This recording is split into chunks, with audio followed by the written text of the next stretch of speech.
Bismillah.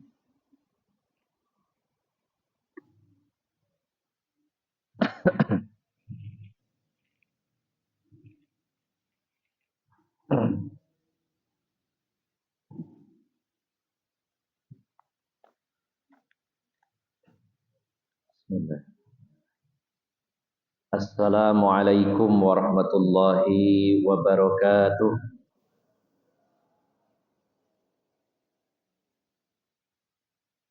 Alhamdulillahi hamdan katsiran thayyiban mubarakan fi kama yuhibbu rabbuna tabaraka wa ta'ala wa yarda.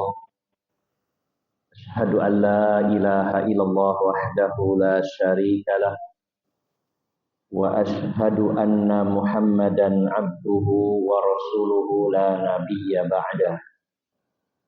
Allahumma salli wa sallim wa barik ala nabiyyina Muhammadin wa ala alihi wa sahbihi ajma'in. Wa qala Allah ta'ala fi kitabihil karim, ya ayyuhalladzina amanu taqullaha haqqa tuqatih wa la tamutunna illa wa antum muslimun, amma ba'd. Para alim ulama, para ustaz, para sesepuh, bini sepuh yang senantiasa saya hormati dan saya muliakan, bapak-bapak dan ibu-ibu jamaah Masjid Baitus Salam yang dirahmati Allah Subhanahu wa taala.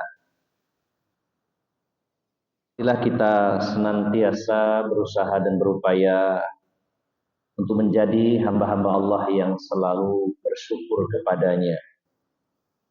Seringkali Allah limpahkan nikmat-nikmat yang setiap waktu kita dapatkan, namun justru karena selalu Allah beri, sampai kita lupa bahwa itu adalah nikmat dari Allah.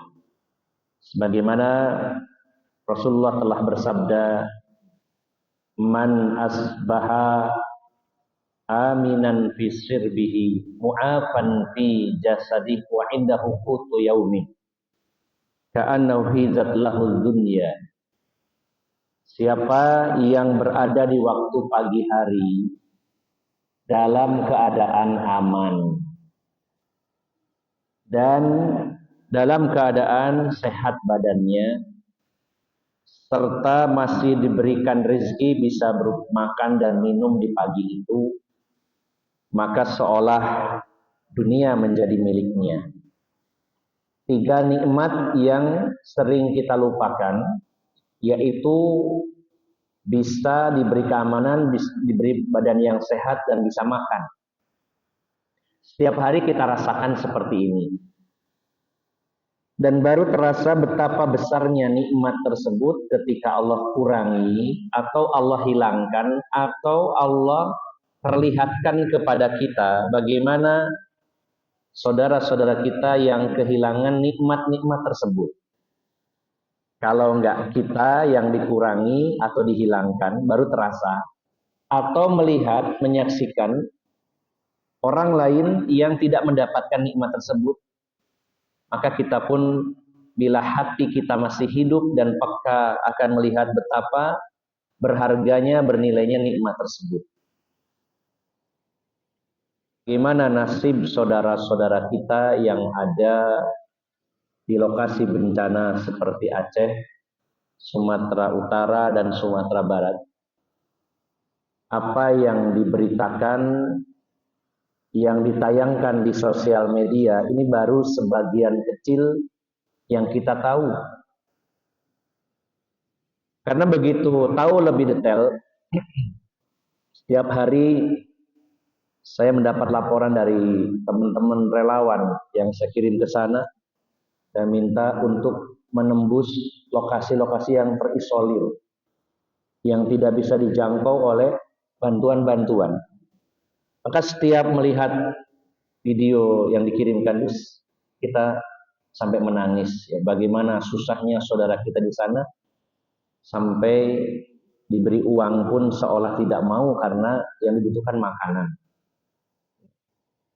Sampai berhari-hari mereka tidak makan, dan tidak ada yang membantu sebisanya. Bahkan ketika ada bantuan pun ada di antara mereka sampai jalan kaki untuk makan itu 6 jam. Suami istri nyari makan ke posko-posko yang terdekat itu sampai 6 jam jalan kaki. Sedangkan kita bangun dalam keadaan aman, bangun dalam keadaan sehat, makan juga tidak kekurangan. Maka ini semua menyadarkan kita betapa nikmat Allah itu sangat bernilai, sehingga mudah-mudahan kita tidak melupakan nikmat-nikmat tersebut dan selalu bersyukur kepada Allah Subhanahu wa Ta'ala. Bentuk syukur yang paling utama adalah membenargunakan nikmat Allah untuk kebaikan. Seperti pada saat ini yang kita lakukan, semoga ini kebaikan yang diterima oleh Allah Subhanahu wa Ta'ala, yaitu hadir di dalam majelis ilmu dalam upaya menjadikan diri kita paham dalam perkara agama. Hidayah Allah Subhanahu wa Ta'ala akan didapatkan dengan sebab-sebab.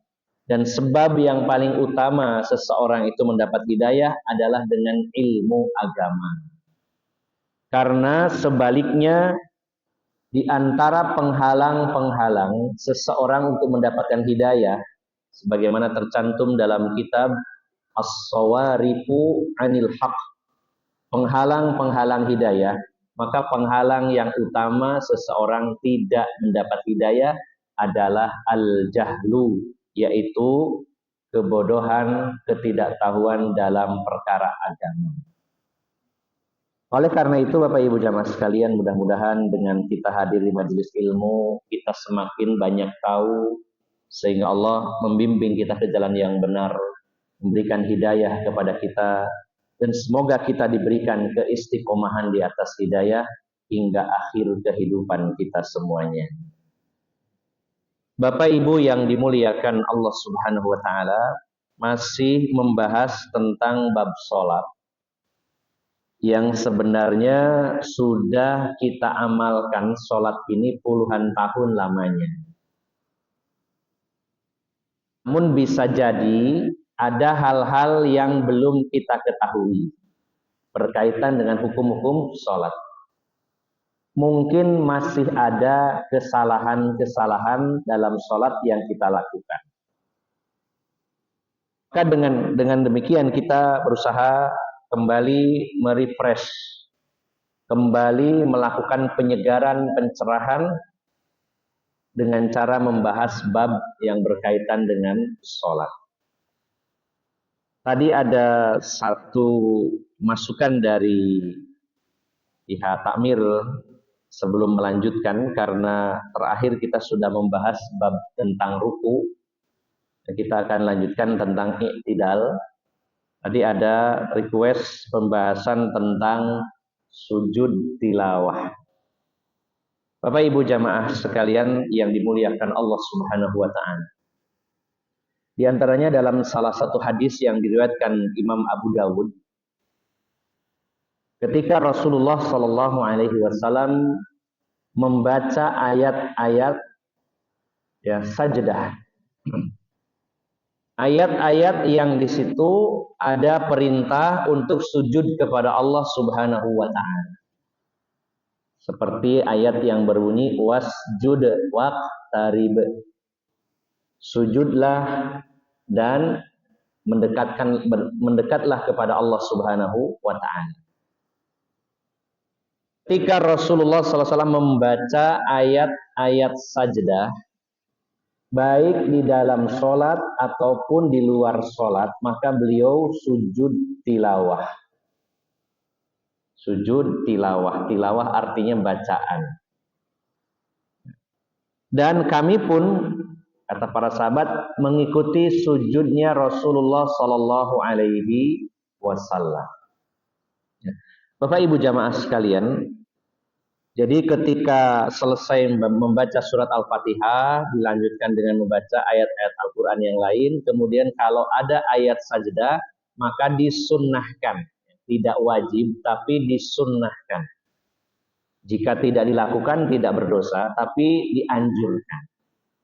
Disunahkan langsung takbir dan sujud. Tanpa ruku tentunya, dari berdiri langsung sujud. Nah, yang jadi perbedaan pendapat adalah tentang bacaannya. Sebagian ulama ada yang memberikan bacaan-bacaan khusus, bahkan 15 ayat sajadah, masing-masing bacaannya berbeda. Namun yang kami ketahui di dalam hadis Nabi SAW tidak ada penjelasan tentang bacaannya secara khusus, sehingga sebagian ulama menyatakan bahwa bacaan sujudnya adalah sama dengan sujud sholat yang lain. Waktu sujud sholat Waktu sholat kita sujud, maka membacanya doa sujud itu seperti Subhana Rabbiyal A'la atau Subhana Rabbiyal A'la wa bihamdi atau Subhanakallahumma wa bihamdika Allahumma firli. Karena dalam hadis Nabi tidak disebutkan satu persatu, oh kalau ayat yang ini bacaannya ini. Tidak ada pendapat yang menyatakan bisa membaca sajadah wajhi lilladzi khalaqani wa sawwarani wa saqqa sam'ahu wa basarahu bihaulihi wa quwwati. Ada ayat ini. Wallahu alam, saya belum menemukan hadisnya, namun sujud disebutkannya hanya sujud, maka yang dibaca adalah bacaan sujud. Jadi setelah berdiri dibaca ayat tilawah tadi, ayat sajadah, kemudian langsung sujud satu kali, bacaan sujud, kemudian takbir, duduk, kemudian sujud lagi, kemudian berdiri lagi. Berdiri apakah melanjutkan bacaan atau kalau selesai sampai di situ barulah takbir lagi dan ruku. Namun Bapak Ibu jamaah sekalian, karena tidak semua orang paham tentang hukum yang berkaitan dengan sujud tilawah ini, maka sebaiknya imam memberitahu dulu sebelum sholat bahwa nanti saya akan membaca salah satu ayat sajadah dan nanti kita akan sujud tilawah. Karena kalau tidak ada pemberitahuan, sebagian orang belum paham, belum ada sosialisasi, mereka akan kaget, loh imamnya kok nggak ruku, langsung sujud. Makanya di sini pentingnya kita belajar.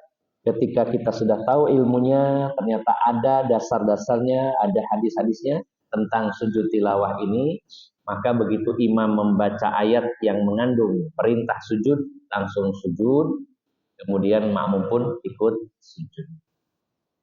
Karena kurangnya sosialisasi inilah kadang saudara-saudara kita sebagainya tidak paham. Loh, habis baca Quran langsung sujud. Mereka bingung berdiri. Gimana ini, imamnya lupa atau tidak? Bahkan ada yang ibu-ibu tepuk gitu ya. Yang bapak-bapak subhanallah, subhanallah, subhanallah gitu ya. Dikiranya imamnya lupa nggak pakai ruku, langsung sujud. Makanya di sini penting sama-sama belajar dan juga imamnya menyampaikan dulu. Sebenarnya Nabi dulu tidak sampai seperti itu, disampaikan dulu nanti saya mau baca sujud. Para sahabat manut saja. Rasulullah sujud, sujud semuanya. Rasulullah berdiri, berdiri semuanya. Ini gambaran sekilas tentang sujud tilawah, yaitu ketika ada ayat-ayat, yaitu ayat sajadah. Kemudian bisa juga orang lain yang membacanya, maka kita juga disunahkan untuk sujud tilawah. Hukumnya sunnah.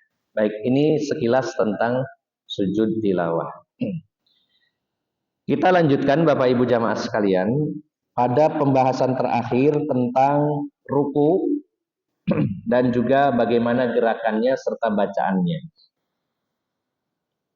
Supaya tidak lupa, saya sedikit mengulang. Yang pertama tentang gerakan ruku. Yang pertama yang perlu kita perhatikan adalah menempatkan telapak tangan pada tulang tempurung lutut. Yang pertama. Karena ada juga orang yang mungkin belum tahu hadisnya atau bagaimana contoh dari Rasulullah, yang dipegang itu betisnya. Bablas dulu. Megang betis. Yang dipegang adalah lutut. Yang kedua yang perlu kita perhatikan adalah model dari jari-jari tangan. seperti yang pernah kita bahas, kalau takbir, baik takbiratul ihram, ya pertama takbir Allahu Akbar, maupun takbir intikal, perpindahan dari satu gerakan ke gerakan lain, maka jari-jari tangan kita ini rileks, tidak renggang, tidak rapat, biasa ya, kalau takbir. Sedangkan kalau ruku ini cenderung renggang dan mencengkeram dari tulang tempurung lutut ini. Seperti ini ya, dicengkeram. Jadi agak renggang. Kemudian yang perlu diperhatikan pula adalah posisi punggung diupayakan 90 derajat dengan arah kaki. Jadi ini punggung rata, kaki rata. Karena dalam hadis pernah kita bahas kemarin, Rasul itu tidak mendongakkan kepala, tidak terlalu menunduk. Dan upayakan kepala ikut rata juga. Ya. Jangan punggungnya rata, kepalanya gini. Atau terlalu nunduk. Diupayakan rata. Bisa minta tolong sama orang lain, mungkin istri atau suami, untuk ngecek. Coba ini saya sudah rata belum ya? Karena kita tidak bisa melihat kecuali ada cermin atau ada orang yang memberi penilaian sudah rata atau belum. Dikira-kira mawon ya Pak, nggak perlu pakai penggaris siku itu kayak tukang gitu. Kurang naik sedikit, tuh tukang kalau bangun. Dikira-kira 90 derajat rata.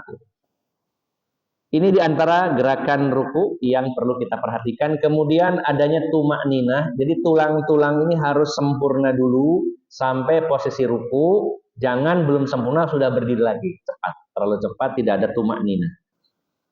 Adapun bacaannya sudah kita bahas kemarin bahwa ada beberapa pilihan. Yang paling umum baca Subhana Rabbiyal Azim, bisa itu.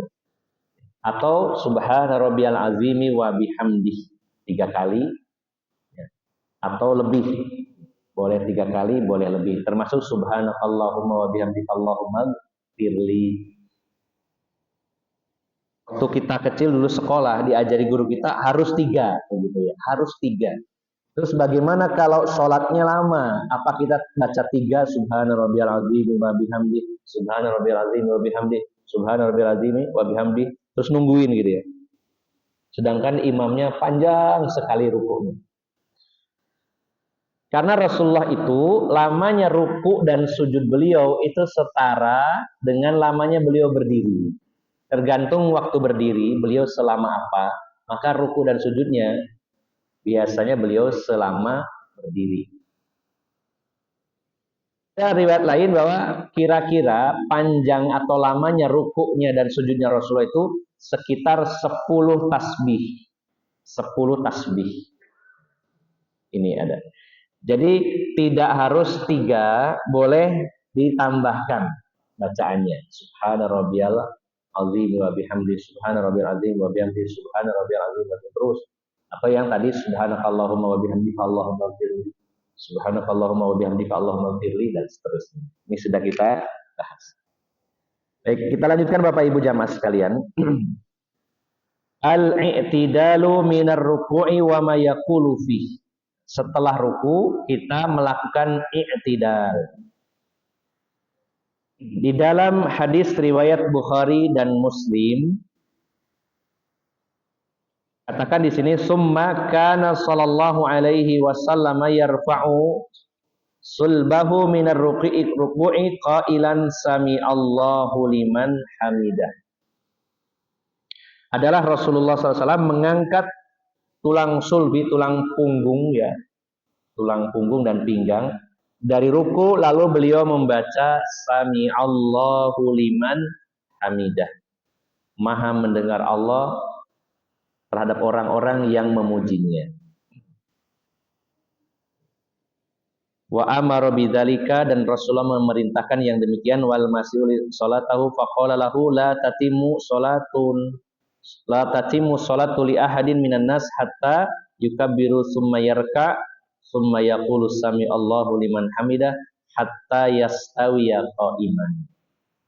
Jadi setelah ruku takbir, setelah takbir tadi bacaan, terus ruku, kemudian mengangkat badannya, tulang punggungnya, dan mengatakan sami Allahu liman hamidah lalu beliau berdiri sempurna. Bapak Ibu jamaah sekalian, pernah kita bahas sekilas bahwa bagaimana posisi tangan kita setelah ruku. Ya. Karena ada sebagian yang setelah ruku itu sami Allah liman hamidah turun, ada juga yang sedekap. Pernah lihat ya Pak ya? Sami Allah liman hamidah terus sedekap lagi. Maka keduanya memiliki dasar dan dalil. Namun pendapat yang lebih kuat adalah pendapat yang meletakkan tangan di samping badan ya, tidak sedekap. Karena memang ada hadis yang sifatnya umum, maka cari yang paling khusus. Hadis yang paling umum Rasulullah itu ketika sholat, maka beliau bersedekap. Ini masih umum sekali. Bersedekapnya kapan tidak disebutkan dalam hadis. Ini pertama. Sungguhnya Rasulullah bersedekap di dalam sholat beliau. Tidak disebutkan kapan sedekapnya. Kalau kita memakai hadis itu berarti waktu duduk di antara dua sujud pun bersedekap. Karena Rasulullah bersedekap di dalam sholat beliau. Ada hadis yang khusus bahwa sedekapnya itu saat beliau berdiri. Sedangkan berdiri dalam sholat itu ada dua. Sebelum ruku dan setelah ruku. Maka kalau ada saudara kita yang setelah ruku bersedekap kembali, tidak salah. Karena ada hadis yang menjadi dasarnya seperti tadi. Rasulullah bersedekap di dalam sholatnya ketika beliau berdiri. Namun ada hadis lain yang lebih detail bahwa berdiri yang dimaksud adalah berdiri yang pertama bukan yang kedua, berdiri sebelum ruku. Sehingga kita pilih, ya insya Allah mungkin mayoritas di sini pun sama. Setelah ruku, sami Allah liman hamidah, tangannya kembali ke samping badan, tidak sedekap. Namun berarti kita tidak mudah-mudah untuk memvonis orang lain sampai itu sholat model kok langsung sedekap maning. Ada dasarnya. Baik, ini tentang gerakannya. Maka Rasulullah setelah mengucapkan sami Allahu liman hamidah, kemudian beliau meletakkan tangannya di samping. Ada pendapat yang menyatakan bersedekap. Kana yaqulu innama ju'ilal imamu liyu'tama bih wa idza qala sami Allahu liman hamidah faqulu Allahumma rabbana walakal hamdu. Di dalam hadis yang diriwayatkan Imam Muslim, Imam Ahmad dan Abu Dawud, Rasulullah bersabda, imam itu dipilih sebagai imam karena untuk ditaati, untuk diikuti. Fa iza kabbaro fakabbiru, kalau imam takbir, takbirlah kalian. Wa iza raka'a farka'u, kalau imam itu ruku, rukulah kalian. Nah, ini yang sering tidak dipahami kata Rasulullah. Wa idza qala sami Allahu liman hamidah, kalau imam mengucapkan sami Allahu liman hamidah, makmumnya tidak baca sami Allah, tapi faqulu, katakan oleh kalian Rabbana lakal hamdu, atau ada beberapa pilihan nanti kita akan pilih. Ada beberapa bacaan i'tidal. Jadi makmum tidak membaca sami Allahu liman hamidah. Khusus yang ini berbeda dengan imam. Imam saja sendiri yang baca sami Allahu liman hamidah. Makmumnya Rabbana lakal hamdu mil'us samawati wa mil'ul ardi wa mil'u ma syi'ta min syai'in ba'du. Kecuali kalau sholat sendirian lengkap kita baca sami Allahu liman hamidah Rabbana lakal hamdu. Namun jika jadi makmum, cukup imam saja yang membaca sami Allahu liman hamidah, lalu kita sebagai makmum baca Rabbana walakal hamdu. Adapun ada beberapa pilihan bacaan dari i'tidal, ini diantaranya ada 10. Kita baca doa iftitah juga ada banyak ya, lebih dari 5, sekitar 9. Kemudian bacaan ruku juga ada beberapa macam. Bacaan i'tidal yang dikumpulkan dalam hadis-hadis Nabi, diantaranya yang pertama, membacanya Rabbana walakal hamdu. Sampai di situ boleh. Rabbana ada wa-nya, walakal hamdu. Kemudian bisa juga yang kedua pilihannya, Ini hadis Bukhari dan Muslim ya. Yang pertama tadi juga riwayat Bukhari Muslim, yang kedua juga riwayat Bukhari Muslim dengan membaca Robbana lakal hamdu. Wa-nya tidak ada. Ada juga tambahan yang ketiga membaca Allahumma Robbana walakal hamdu. Ada tambahan Allahumma. Nah, berikutnya Bapak Ibu jamaah sekalian yang dimuliakan Allah Subhanahu wa taala. Yang Allahumma ini sama, bisa pilihannya pakai wa atau tidak. Allahumma Robbana walakal hamdu atau Allahumma Robbana lakal hamdu. Yang kelima ada tambahan Robbana. Nah, yang empat ini boleh pilih salah satu, sambungannya bebas, dipasangkan dengan yang 1, 2, 3, 4 boleh. Misalkan Robbana lakal hamdu. Yang kelima, tambahkan mil'us samawati wa mil'ul ardi wa mil'u ma syi'ta min syai'in ba'du. Ada juga bacaannya mil'us samawati wa mil'ul ardi wa ma bainahuma wa mil'u ma syi'ta min syai'in ba'du. Ada juga tambahan yaitu ahlus sana'i wal majdi la mani alima a'taita wa la mu'tiya lima manata wa la yanfa'u dal jaddu minkal jadd. Ini pilihannya. Ada juga mil'us samawati wa mil'ul ardi wa mil'u ma syi'ta min syai'in ba'du ahlus sana wal majdi ahaqqu ma qala al-'abdu wa qulna laka 'abdun Allahumma la mani alima a'taita wa la mu'tiya lima manata wa la yanfa'u dal jaddi minkal jaddu. Banyak pilihannya. Ada juga bacaannya Robbana walakal hamdu hamdan katsiran thayyiban mubarakan fi mubarakan alaihi kama yuhibbu rabbuna wa yarda. Silakan dipilih salah satu. Paling enak Robbana lakal hamdu. Nah, itu paling enak. Jadi bisa menyesuaikan. Oh, ini imamnya itu sholatnya agak cepat. Kita pilih yang pendek-pendek. Kalau kita hafal. Imamnya biasanya agak lama daripada nunggu saya baca yang lebih panjang. Ini enaknya kalau kita hafal. Setidaknya Bapak Ibu jamaah sekalian, kita menghafal beberapa bacaan bisa kita variasikan. Oh, hari ini baca yang ini, besok yang ini supaya tidak hilang. Karena ini bagian dari sunnah Nabi Sallallahu Alaihi Wasallam. Begitu pula bacaan yang lain yang ada pilihan-pilihan, upayakan kita menghafalnya. Misalkan iftitah sekali-sekali kita baca kabira walhamdulillahi katsira. Subhanallahi bukrata wa asila inni wajjahtu wajhiya lillazi fataras samawati wal ardh, seterusnya. Ada kalanya Allahumma ba'id baini wa baina khotoyaya kama ba'adta bainal masyriqi wal maghrib. Wah, ini kayaknya imamnya agak cepat baca hamdan katsiran thayyiban mubarakan fi. Ini pilihan. Ini bacaan i'tidal, kurang lebih ada 10 bacaan i'tidal, bisa dipilih salah satunya. Kemudian Bapak Ibu jamaah sekalian yang kita benar-benar perhatikan adalah tumakninah saat i'tidal. Jadi diupayakan benar-benar sempurna posisi berdiri itu. Jangan sampai belum sempurna dari ruku langsung sujud. Ada saat tenang, namanya tumakninah. Benar-benar lurus tulang-tulang ini sudah posisi berdiri secara sempurna. Baik. Nah, berikutnya Bapak Ibu jamaah sekalian ada pertanyaan. Kalau habis i'tidal menuju sujud, yang pertama kali bersentuhan dengan lantai, apakah kedua telapak tangan atau kedua lutut Bapak Ibu? Biasanya yang mana dulu? Atau bareng-bareng blek gitu?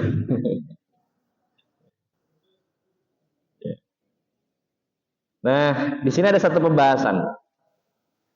Al-khururu ila sujudi alal yadaini.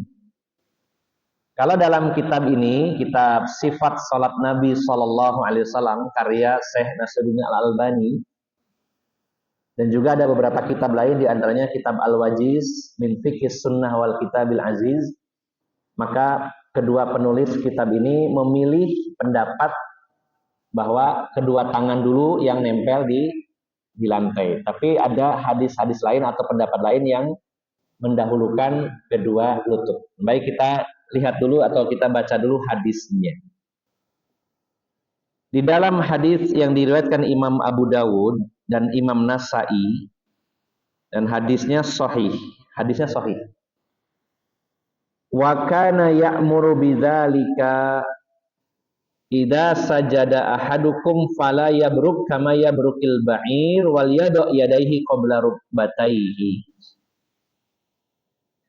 Dan Rasulullah sallallahu alaihi wasallam memerintahkan apabila kalian sujud maka janganlah duduk atau menuju tempat sujud seperti unta. Jadi ini yang kita garis bawahi. Unta itu dalam posisi berdiri, kemudian posisi ke arah posisi duduk. Nah, itu jangan ditiru. Ini kata kuncinya. Apabila kalian itu mau sujud, maka janganlah seperti unta yang mau duduk. Maka hendaklah letakkan kedua telapak tangan sebelum kedua lutut. Ini satu hadis yang diriwayatkan dari Imam Abu Daud dan Imam Nasai. Sebagian ulama fikih mengatakan hadis ini ada riwayat lain yang kebalik. Kalimatnya di awal sama. Janganlah kalian sujud seperti unta turun. Kalimatnya sama, tapi kalimat terakhirnya ada perbedaan.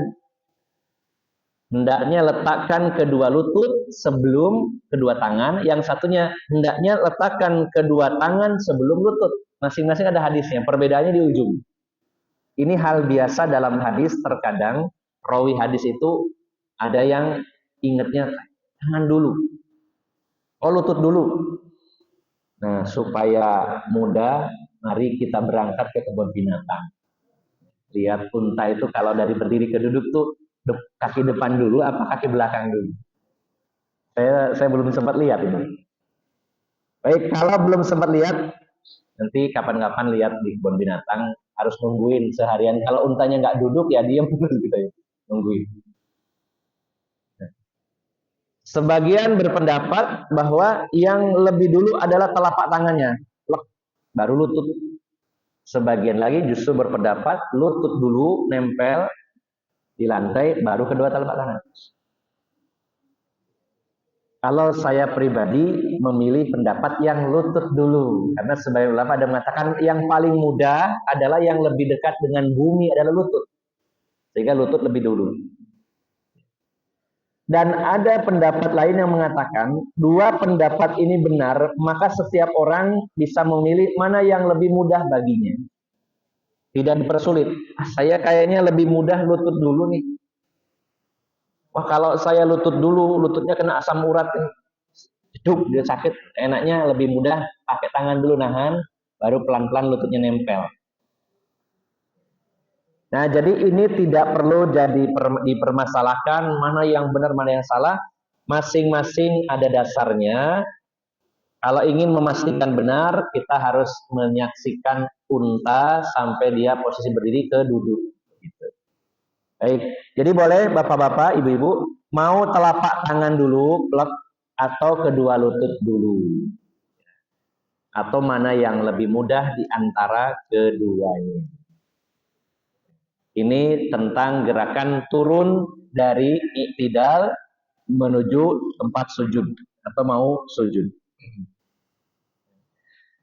Kemudian Bapak Ibu jamaah sekalian, nah, adapun posisi sujud yang perlu kita perhatikan Bapak Ibu sekalian, yang pertama yang menyentuh lantai adalah 7 anggota sujud. Yang pertama, dahi sekaligus hidung harus jadi satu kesatuan.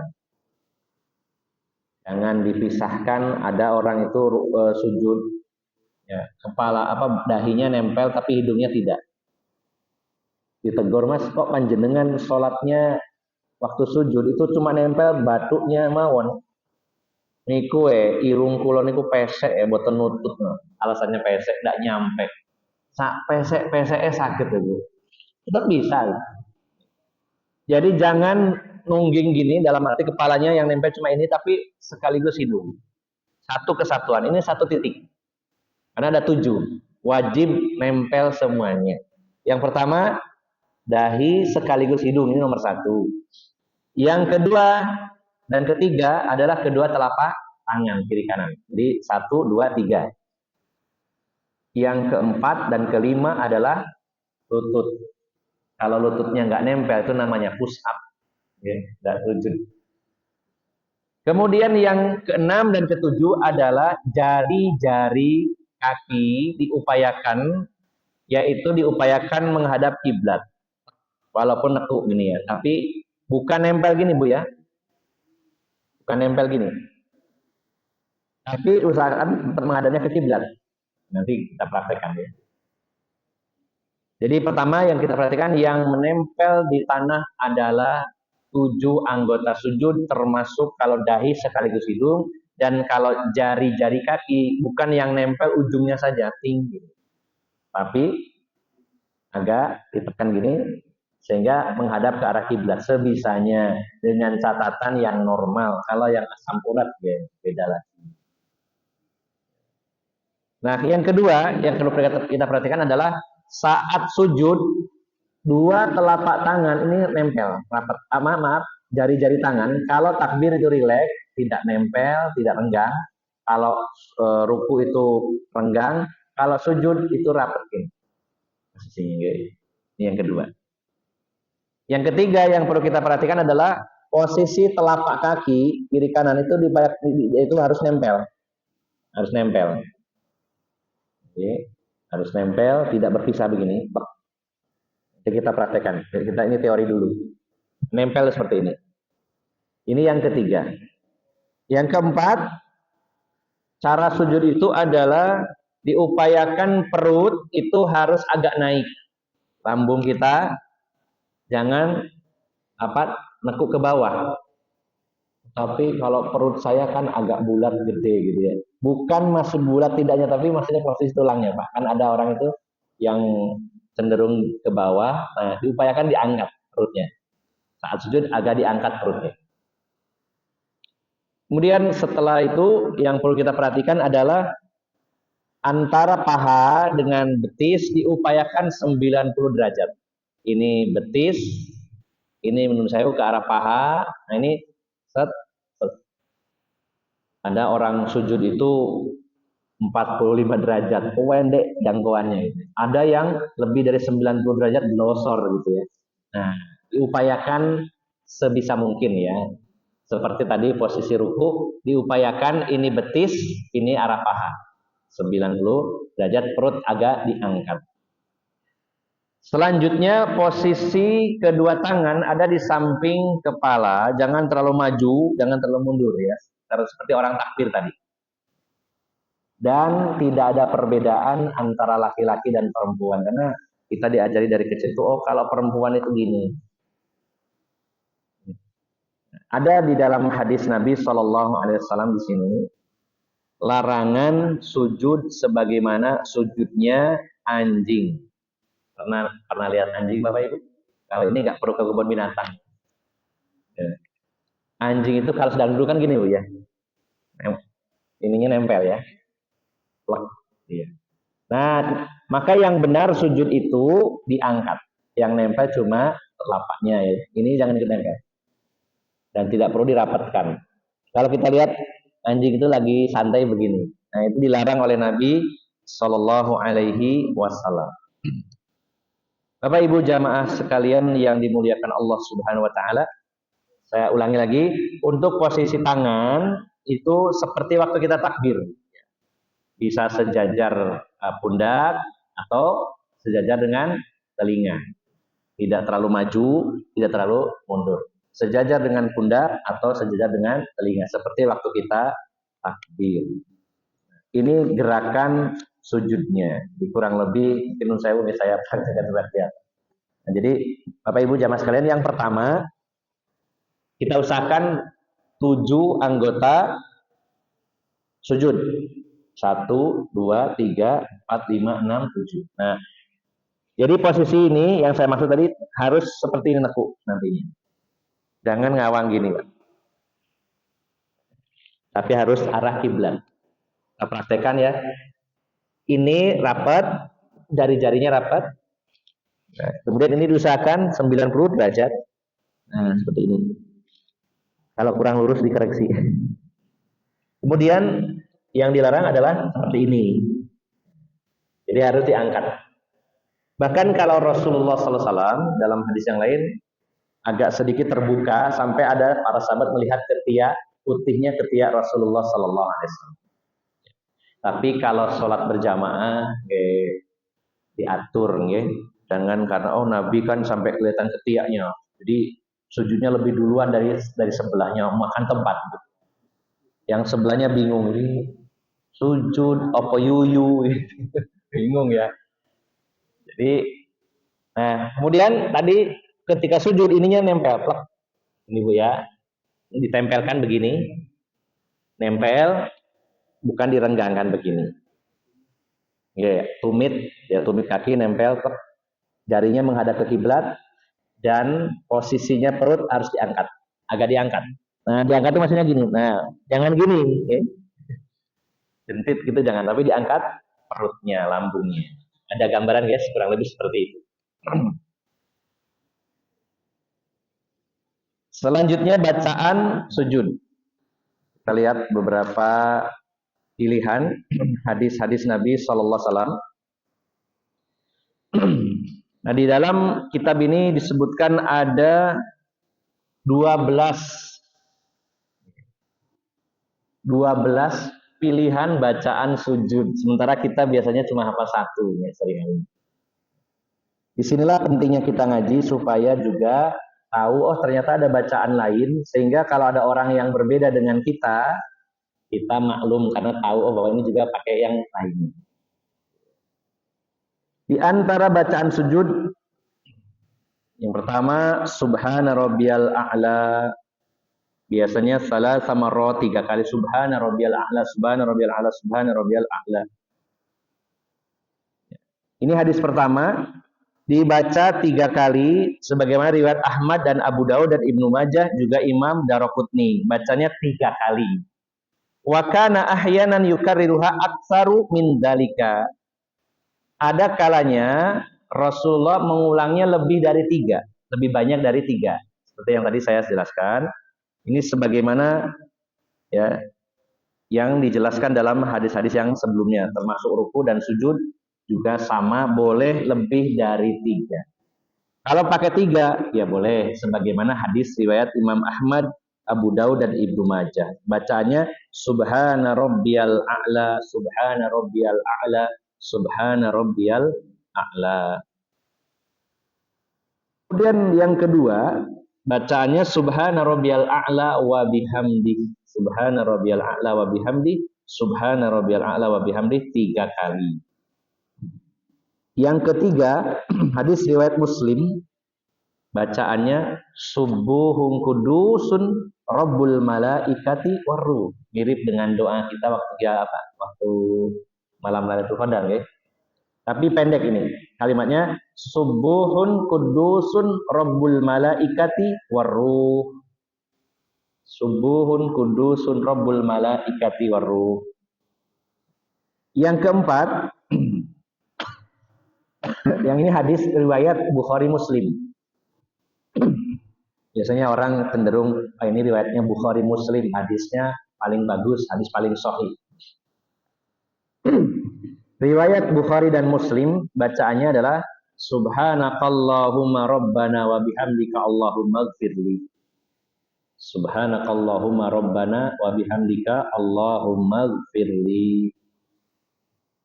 Wa kana yaksiru minhu fi ruku'ihi wa sujudih.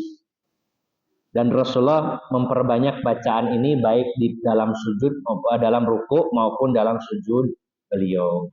Subhanakallahumma rabbana wa bihamdika allahumma ighfirli. Dan Bapak Ibu jamaah sekalian, bacaan yang ini juga disukai Rasulullah SAW, terutama di usia beliau yang semakin lanjut.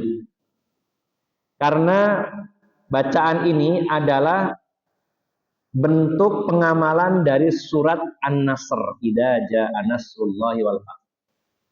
Sebagaimana dikatakan Ibnu Abbas, surat idza jaa nasrullahi wal fath ini adalah sebuah alarm peringatan dini kepada Rasulullah bahwa umur beliau tinggal sedikit dan itu adalah pertanda wafatnya beliau sudah dekat.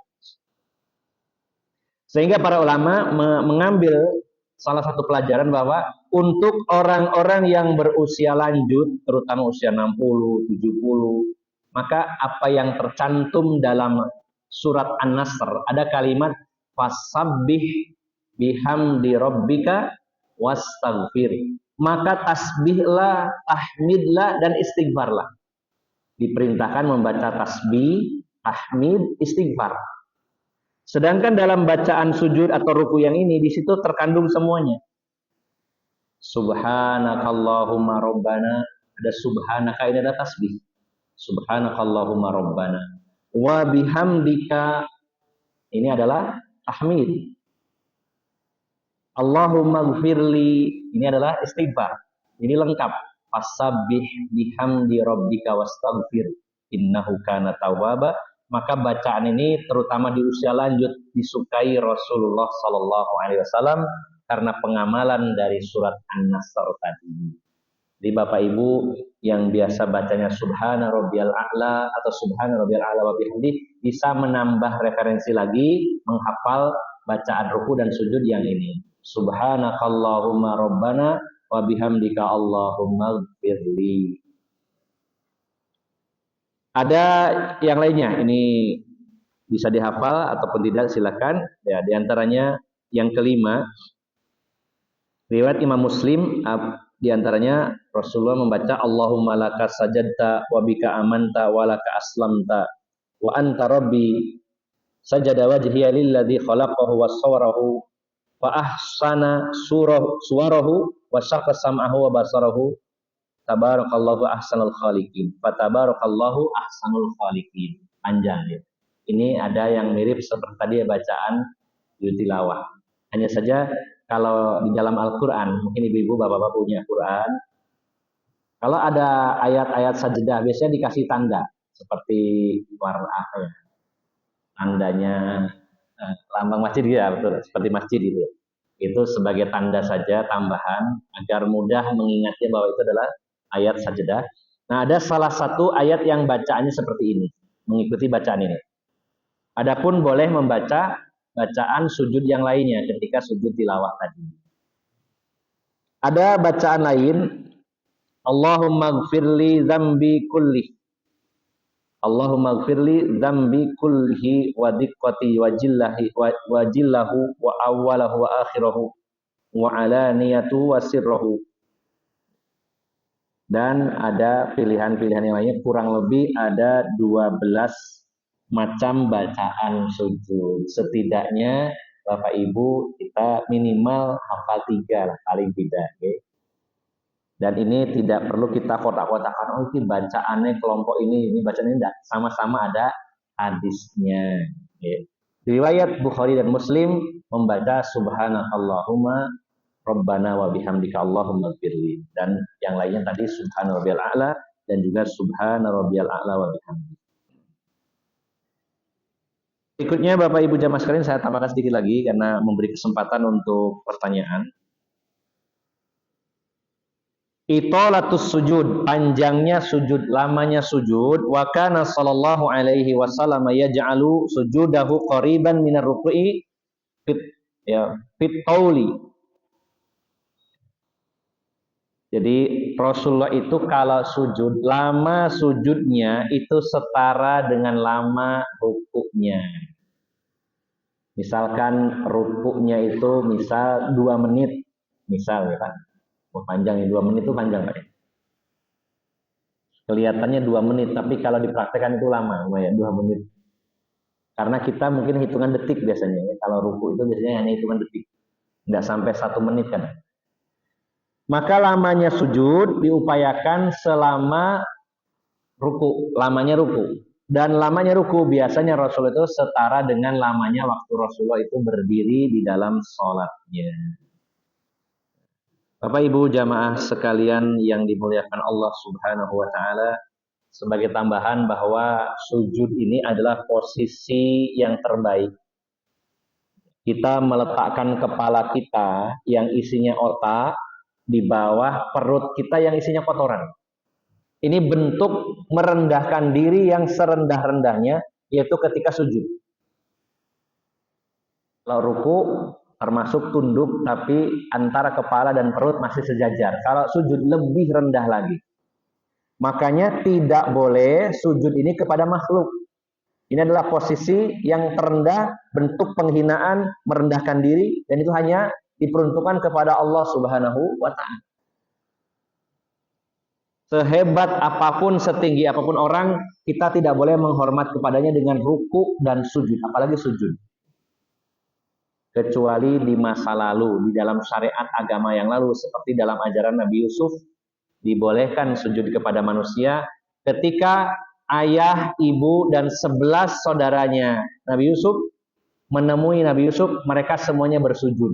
Nah, itu ada di masa lampau, dan ini tidak bisa dijadikan dalil karena telah dihapus dalam aturan Islam dengan sabda Rasulullah SAW. Beliau bersabda, "Kuntu amiran an yasjuda li ahadin la amartul mar'ata an tasjuda li zaujiha." Kata Rasulullah, seandainya sujud kepada manusia itu boleh, berarti ada kata seandainya, berarti tidak boleh. Seandainya dibolehkan, karena memang tidak boleh, seandainya dibolehkan seorang manusia sujud kepada manusia yang lain, sungguh aku akan perintahkan para istri sujud kepada suami. Tapi karena nggak boleh, maka tidak boleh. Tapi ini menunjukkan hak suami itu besar. Mengapa Rasulullah tidak mengatakan kalau sujud itu dibolehkan kepada manusia, saya perintahkan anak sujud kepada orang tua, saya perintahkan murid sujud kepada guru. Tapi Rasul mengatakan seandainya boleh sujud kepada manusia, saya perintahkan istri sujud kepada suami. Nah, ini diperhatikan para ibu betapa besarnya hak para suami sampai-sampai Rasulullah seperti itu. Maka sujud kepada manusia di zaman Rasulullah atau dalam ajaran Islam dilarang. Ya. Jadi jangan pernah kita berdalil loh, dulu itu malaikat sujud kepada Nabi Adam. Yang nggak mau cuma iblis, berarti iblis itu lebih mulia ya, nggak mau sujud. Nah, ini ada kesalahpahaman. Iblis ini lebih hebat dari malaikat, ya lebih bertauhid. Ketika diperintahkan oleh Allah sujud, malaikatnya sujud kepada Nabi Adam, iblisnya enggak. Berarti iblis lebih mulia dari malaikat. Ada orang yang berpendapat seperti itu. Padahal yang pertama, satu, sujud di situ sujud penghormatan, bukan menyembah. Yang kedua, karena itu memang diperintah oleh Allah. Yang ketiga, kalau ada mengatakan iblis itu lebih baik, lebih bertauhid, Allah sendiri yang mengatakan aba wastakbaro wa kana minal kafirin. Iblis itu enggan, dia takabur, dia sombong, dan dia kafir. Lalu ada yang mengatakan iblis lebih mulia, bagaimana bertentangan dengan yang dikatakan oleh Allah Subhanahu wa Ta'ala. Jadi sujud ini posisi yang sangat rendah yang dilakukan seorang hamba kepada Allah Subhanahu wa Ta'ala. Maka itu posisi yang terdekat seorang hamba dengan Tuhannya, dengan Allah Subhanahu wa Ta'ala. Sehingga dibolehkan ketika sujud menambah dengan doa lain. Ada hadis yang secara khusus menyampaikan bahwa posisi terdekat seorang hamba dengan Allah adalah ketika sujud, maka perbanyaklah doa. Ada dua pendapat. Yang pertama, yang dimaksud doa adalah bacaan sujudnya diperbanyak. Ini sebagian ulama. Nah, sebagian lagi, ini pendapat yang lebih kuat, boleh tambahkan doa lain selain bacaan sujud dengan doa-doa yang disyaratkan adalah doa-doa yang maktur, doa yang tercantum dalam Al-Quran dan dalam hadis. Ya. Jadi doanya boleh ditambahkan asal doa yang dicantumkan dalam Quran dan hadis. Karena kalau doanya pakai sembarangan, apalagi pakai bahasa Indonesia, baca sholatnya. Pas sujud, duh Gusti Allah, kula nyuwun sugih disugihno ya Allah. Jadi ngomong akhirnya, ini tidak boleh. Walaupun dibolehkan, maka dengan doa-doa yang maktur, yang tercantum dalam Al-Quran dan hadis. Kapan waktunya? Sujud yang mana? Boleh di setiap sujud, atau boleh ada sesekali yang sujud akhir, yang terakhir. Walaupun dalam hadis tidak disebutkan secara khusus, oh harus di sujud yang terakhir, karena sifatnya umum, di sujud yang mana saja. Tapi ada sebagian dari saudara kita yang sujud terakhirnya lebih lama, ditambahkan doa-doa di situ. Kemudian yang kedua yang perlu kita perhatikan adalah, kalau kita sholat sendiri bisa leluasa, tapi kalau jadi imam, kita mendapat amanah ada beban tanggung jawab kepada makmum. Kalau sujudnya lama banget, ya sesuai kemauan imamnya, kasihan makmumnya sampai beliur-beliur. Kalau sujud terlalu lama itu ada yang beliur-beliur, Pak ya. Nah, saya pernah di samping orang ketika ruku terlalu lama, orang ini jatuh, terus hidungnya terkena ujungnya mimbar, sampai masuk rumah sakit. Jadi, waduh, bingung akhirnya imamnya sholatnya dicepatkan, orangnya pulang, bawa ke rumah sakit. Untungnya masih bisa pulang dan berdarah.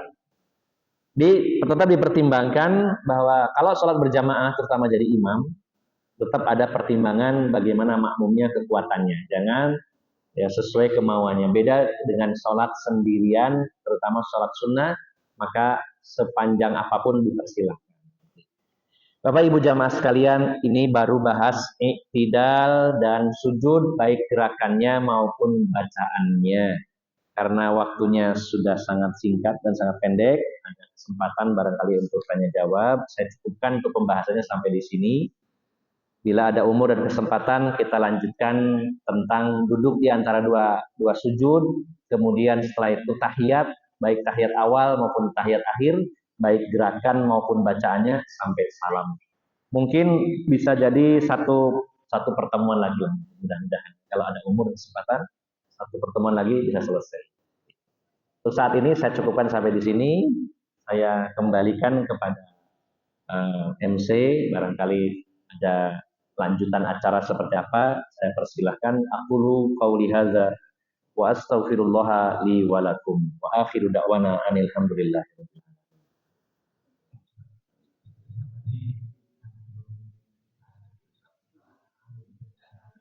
Okay. Oh, nggih. Nggih. Nggih. Baik. Ya tadi ada pesan ini ya, cuman saya tadi tidak paham pertanyaannya di mana. Maaf ya. Ya baik, kita jelaskan. Tentang at-ta'min, bacaan amin. Yang pertama, sunnahnya bacaan amin ini adalah ketika selesai membaca surat Al-Fatihah, selesai membaca kata waladdallin, dan tidak ada bacaan amin di bagian lain dari salat kita ya. Pertama, posisi atau letaknya bacaan amin adalah saat selesai membaca surat Al-Fatihah ketika kalimat waladdallin, baik sholat sendirian maupun berjamaah. Dan ketika sholat berjamaah dianjurkan serempak lebih baik. Karena kalau serempak dan bertepatan dengan bacaan aminnya malaikat, maka akan didoakan oleh malaikat. Dimintakan ampunan kepada Allah oleh para malaikat. Maka diupayakan imam dan makmum harus kompak. Disinilah pentingnya imam mengukur kemampuan makmum. Kalau imamnya itu qori, suaranya terlalu tinggi, waladhdallin, makmumnya keberatan. Ada yang amin gitu ya, ada yang amin ngedrop gitu, ada yang ngedrop kayak gitu, kayak mobil apa namanya kompresinya hilang gitu ya, down gitu. Nah ini karena kesulitan. Jadi kalau standar imamnya waladhdallin amin ya, jadi perlu diperhitungkan juga. Nah jadi baik sendiri maupun berjamaah, setelah waladhdallin ada ucapan amin. Bagaimana bacaannya? Yang benar adalah A dan minnya panjang. Amin, terutama minnya. Amin, artinya adalah kabulkan ya Allah. Kalau bacanya amin, itu perintah, amankan gitu ya. Atau beriman ya, amin. Minnya pendek. Kalau amin yang terpercaya, al-amin yang terpercaya. Jadi yang benar adalah panjang A-nya dan min-nya, terutama min-nya lebih banyak. Amin. Jelas kan bacaannya begitu. Dan cukup baca amin saja, tidak ada tambahan-tambahan. Ghairil maghdubi alaihim waladdallin. Amin. Bacaannya dipanjangkan A-nya dan min-nya. Demikian ya kurang lebih. Allah a'lam. Monggo kalau ada pertanyaan. Waalaikumsalam warahmatullahi wabarakatuh. Ye.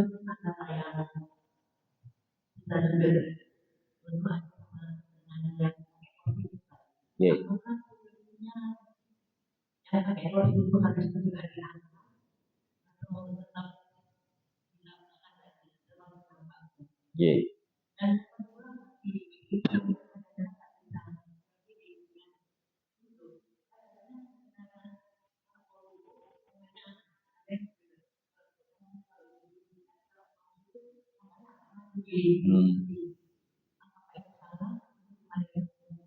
Ye. Waalaikumsalam warahmatullahi. Ada dua pertanyaan. Yang pertama tentang sholat ketika sakit harus duduk, ya. Jadi kita bagi dua tentang gerakan sholat antara yang normal sama yang ada halangan, ya. Ini berbeda. Yang normal pasti wajib, ya, sesuai tadi yang dicontohkan oleh Rasulullah SAW. Nah, ketika itu tidak mampu maka ada pilihan. Namun jika mampu maka harus memenuhi standar Rasulullah SAW. Ketika seseorang itu sakit, baik sakit ya yang permanen, katakanlah ada gangguan di kaki atau di punggung dan lain-lainnya, kemudian tidak mampu berdiri, maka pilihannya sebenarnya tidak hanya di kursi, ya. Boleh di kursi, boleh duduk di bawah, ya. Pokoknya duduk. Duduk di bawah bisa dalam kondisi duduk iftiros ataupun selonjor, mana yang bisa. Nah, kalau posisinya di kursi, maka antara ruku dan sujud ini dengan catatan ruku dan sujud tidak mampu, gitu. Kalau memang mampu, nah maka sujudnya tetap seperti tadi yang saya contohkan, gitu. Tapi kalau ini posisinya benar-benar ruku dan sujud tidak mampu, maka posisinya dalam kondisi duduk, maka ruku dan sujudnya dalam posisi duduk. Caranya bagaimana, Bapak Ibu? Caranya adalah yang pertama tetap tangan diletakkan di paha, ya, seperti ini. Kemudian untuk ruku dan sujud dibedakan, yaitu dengan menundukkan kepala, di mana sujud lebih turun daripada ruku. Yang penting beda. Misalkan rukunya segini, sujudnya lebih dalam. Ini bagi yang bisa membungkuk. Kalau yang bisa cuma kepalanya saja, maka sama. Kalau ruku, maka sedikit, sujud lebih dalam. Kalau kepalanya nggak bisa juga, bagaimana, Bu? Dengan mata, ya betul, dengan mata. Kalau misalkan ruku sedikit, sujud lebih dalam lagi. Itu kalau memang tidak mampu. Ya. Jadi fleksibel sifatnya, tapi intinya yang perlu kita catat dan garis bawahi, Rasulullah memerintahkan intinya adalah posisikan antara ruku dan sujud ada perbedaan, di mana sujud lebih dalam, lebih rendah daripada ruku. Baik itu dengan membungkukkan badan, menundukkan kepala, atau bahkan dengan isyarat mata, maka bedakan antara ruku dan sujud. Kalau dengan gerakan mata sudah tidak bisa, maka dengan hati. Hatinya berimajinasi, oh saya lagi ruku, baca ruku. Saya lagi sujud dalam hati. Saking parahnya sampai matanya nggak bisa bergerak, gitu ya. Ada itu seorang teman saya, jamaah di daerah Jambangan itu, kena stroke sampai matanya itu nggak bisa dibuka. Jadi kalau ingin lihat orang itu ditarik sama tangannya. Ada siapa ya? Kalau sudah selesai turun lagi. Gitu. Ada yang seperti itu.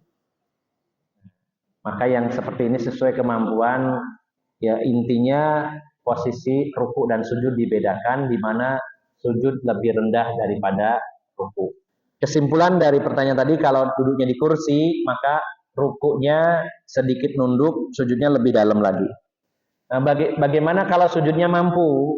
Saya cuma tidak bisa berdiri, tidak bisa ruku, maka sujudnya tetap turun. Kan ada sebagian saudara kita itu unik, ya, jadi berdiri tidak bisa tapi sujud bisa, ada ya, saya pernah nemuin. Jadi ketika sholat itu duduk di kursi, tapi pas sujud bisa, Pak, tapi pas berdiri tidak bisa. Ada teman saya itu kecelakaan, tulang punggungnya mungkin yang terganggu, nekuk gini, jadi kesulitan kalau berdiri, akhirnya sholatnya duduk, tapi kalau disuruh sujud bisa. Intinya mana yang bisa, yang normal, kembali sesuai standar Rasulullah. Yang tidak mampu, maka ada isyarat-isyarat seperti tadi. Kalau duduk di kursi, rukunya sedikit, nunduk, sujudnya lebih dalam lagi. Baik. Kemudian kakinya ya, kakinya biasa berileks, ya. Kalau memang apa namanya sakit ya tidak sama dengan sujud harus nempel, tidak sesuai biasanya seperti orang duduk biasa. Tidak ada aturan harus seperti sujud tadi ditempelkan, dan tidak, biasa saja duduk biasa. Posisi normal, tidak melebar, tidak rapat, biasa. Tidak harus dirapatkan, tidak diangkat, ya biasa. Ya. Karena posisi mengangkat tadi itu posisi sempurna, di mana eh, bagian tubuh lainnya juga bisa melakukan. Tapi ketika duduk, hanya tadi posisinya duduk biasa, kaki tidak diangkat, hanya nunduk. Kalau ruku, sujud lebih nunduk lagi, cuma itu aja. Oke, tidak ada melibatkan gerakan yang lainnya. Baik. Yang kedua tadi berkaitan dengan masalah tangan ya. Ada sebagian orang mungkin karena berat ya, waktu apa ruku di atas lutut, mau turun baru turun ya. Sekali lagi, antara kondisi normal sama tidak maka dibedakan. Kalau kondisi normal maka harus posisinya menggenggam lutut. Tapi kalau ada halangan, wah ini kalau pegang di lutut kayaknya terlalu berat karena harus lebih nunduk. Bisanya cuma di atas lutut alias di paha. Oh, nggak dilakukan. Ini sesuai kemampuan. Yang nggak boleh itu kalau kondisi normal, sehat, terus kita menyimpang dari yang diajarkan Rasulullah. Adapun kalau posisinya sulit, saya bisanya pegangnya betis. Kalau pas lutut ternyata sakit, nah agak nunduk lagi bisa, monggo bisa. Intinya fleksibel, mana yang memungkinkan megangnya di atas lutut atau di bawah lutut kalau memang tidak kondisi normal, boleh. Termasuk juga waktu turun dari sujud, ini harus pegangan. Bahkan sholat bersandar ke dinding boleh karena tidak kondisi normal. Sedang sakit, tapi sakitnya masih bisa ke masjid, tapi saya bisanya berdirinya sambil sandar. Bahkan juga ada kebolehan sholatnya bawa tongkat, harus pegangan gitu ya, diboleh. Karena kondisi tidak normal, maka ada kebolehan-kebolehan yang dicontohkan oleh Rasulullah Shallallahu Alaihi Wasallam. Demikian. Monggo. Assalamualaikum. Waalaikumsalam.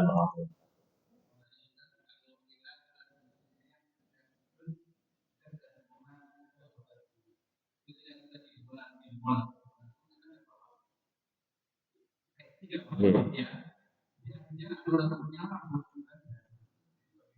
G. G. G. Ada sebagian ulama, terutama dari mazhab Syafi'i, yang memakruhkan, sebenarnya tidak sampai diharamkan ya, memakruhkan kalau sujudnya itu terhalang rambut. Ya, terhalang rambut. Ini hanya pendapat. Adapun dalam hadis-hadis Nabi tidak didetailkan ya, apakah dahinya tertutup rambut, mungkin kalau dulu pakai sorban ada yang nutup sebagian. Ya. Sebenarnya boleh. Ya, kalau kembali merujuk kepada hadis, karena kalau kita detailkan, wah kalau ini terhalang, kita juga terhalang dengan sajadah. Ya, ada yang pakai sajadah, berarti kan sunnahnya nempel bumi, ada seperti itu. Intinya bahwa kalau rambut atau ada kopea atau ada kain yang menghalangi kita ke tempat sujud tidak masalah, dibolehkan. Hanya saja ada salah satu pendapat dari mazhab Syafi'iyah yang memakruhkan karena dianggap wah kalau ada rambut berarti kan yang nempel bukan dahinya tapi rambutnya, sehingga ada yang kalau sholat itu ditarik dulu karena nggak pakai kopea, warik. Pada dasarnya monggo mengambil pendapat oh harus batuk, benar-benar batuknya, tapi juga sebagian lagi mengatakan terhalang rambut, terhalang kopea. Kadang kopea itu ada yang seperti ini ya, ada yang pakai sorban ya, ada kopea yang sampai nutupin, yang nempel adalah kopeahnya, tidak masalah karena masih dihukumnya itu dahi yang nempel. Seandainya itu tidak boleh, bagaimana dengan tertutup kain seperti sajadah, ada lembaran kain. Jadi kesimpulannya bisa memilih pendapat yang memakruhkan sehingga kita maksimalkan untuk tidak menutupi dahi dengan apapun ya. Tapi sebagian lagi membolehkan, masih dikategorikan itu dahi walaupun ada rambut ya, tapi yang nempel tetap dahi gitu.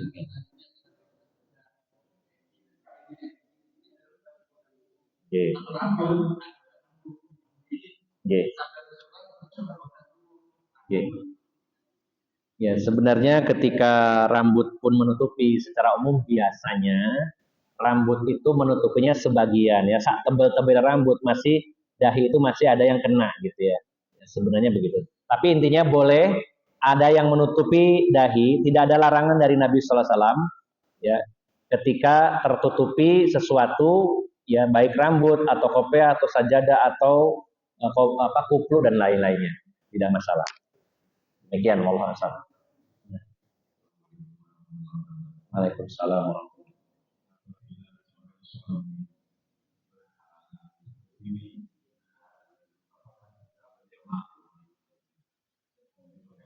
Maksudnya di rumah gitu Pak ya. Jadi bagaimana seorang lelaki yang tidak mampu berdiri ya, tidak mampu berdiri kemudian sholatnya di rumah. Pada dasarnya bagi pendapat yang mewajibkan berjamaah bagi laki-laki, ya, karena sebagian ulama menyatakan sholat berjamaah di masjid bagi laki-laki sunnah, tapi yang lebih kuat pendapat itu adalah mewajibkan.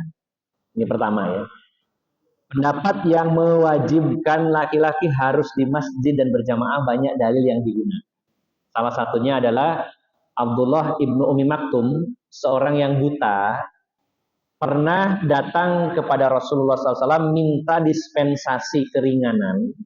Beliau mengatakan, ya Rasulullah, ya, ya, ini rojulun a'ma, walaisa li yakuduni ila sholah. Saya orang yang buta dan saya nggak punya orang yang bisa menuntun saya. Saya orang buta dan saya nggak punya orang yang membantu saya nuntun saya ke masjid. Dalam riwayat lain bahkan ada mengatakan jalan menuju Masjid Nabawi itu banyak lubangnya. Bahkan dalam hadis yang lain banyak ularnya. Saya ini buta Rasulullah. Bolehkah saya sholat di rumah karena saya buta? Kata Rasulullah, boleh. Awalnya begitu. Boleh. Kamu dapat keringanan. Ketika lelaki ini, Abdullah ibnu Maktum, beranjak pergi dari hadapan Rasulullah, sebelum sampai di pintu, Rasulullah menyela, bertanya, hal tasma'un nida alis sholah, wahai Abdullah ibnu Maktum, apakah kamu mendengar azan? Oh, saya dengar Rasulullah. Oh, kamu kan buta, tapi kan telinga kamu bisa mendengar azan. Maka Pak Ajibuhu, maka penuhi panggilan itu. Artinya, walaupun kamu buta, kalau mendengar azan, maka tetap penuhi, yaitu datang ke masjid. Itu yang buta. Ini salah satu dalil bagi ulama yang mewajibkan sholat berjamaah bagi laki-laki. Nah, ini poin pertama. Nah, maka kewajiban ini bisa gugur, tidak harus ke masjid, karena beberapa sebab. Di antaranya karena sakit, ya, karena sakit yang tidak memungkinkan bisa berangkat ke masjid. Yang kedua karena cuaca, misalkan hujan yang sangat deras, apalagi hujan angin atau hujan petir, maka tidak ke masjid tidak apa-apa. Sebagian ulama seperti Imam Ahmad mengatakan kalau ada kesibukan yang sangat yang tidak bisa ditinggalkan, boleh menundanya sebentar, artinya tidak berjamaah. Ini sebagian ulama. Jadi intinya kalau kita mengambil pendapat kewajiban laki-laki harus ke masjid, maka itu ada pengecualian, yaitu diantaranya orang yang sakit, kemudian cuaca yang ekstrim, atau ada hal yang ditakuti. Oh, ini sedang ada teror atau sedang tidak aman, maka di rumah. Atau kondisinya perang misalkan. Nah, maka dari keterangan ini bisa kita ambil kesimpulan kalau memang sakit dan sakit ini yang menyebabkan tidak mampu berangkat. Adapun kalau tidak bisa berdiri tapi masih bisa berangkat, maka tetap ke masjid. Tapi kalau tidak bisa berdiri apalagi berjalan, tentunya dibolehkan sholat di rumah berjamaah dengan istrinya. Jadi intinya diukur apakah yang dimaksud ketidakmampuan ini tidak mampu pergi ke masjid. Kalau iya, maka sholatnya di rumah. Baik itu karena sakit, karena cuaca, karena takut, dan sebab-sebab yang sesuai syariat, maka boleh sholatnya di rumah berjamaah dengan istri. Tapi kalau masih mampu pergi ke masjid, bisa berjalan, cuman mungkin tidak bisa berdiri lama atau tidak bisa ruku dan sujud, maka tidak menggugurkan kewajibannya untuk masjid. Poinnya adalah bisa berangkat atau tidaknya. Kalau sakitnya menyebabkan tidak bisa pergi ke masjid, maka di rumah. Demikian ya, Allah a'lam.